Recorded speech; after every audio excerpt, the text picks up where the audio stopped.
உறுதிமொழி. தமிழ் மண்ணையும் மொழியையும் மக்களையும் காப்பதே மக்கள் நீதி மையத்தின் முழு முதற் கடமை. மண்ணின் வளமும் மக்களின் நலமுமே எனது நலன். என் தலைவன் யார் என்பதை உணர்வேன்.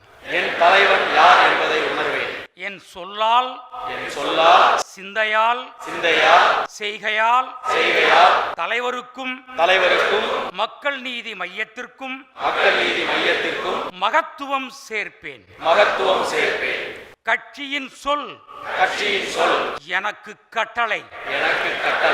தனிப்பட்ட ஆதாயங்களை பின் நிறுத்துவேன்.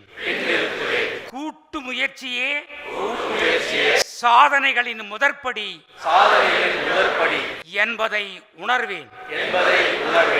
கமல் ஆள வேண்டும், தமிழகம் மீள வேண்டும்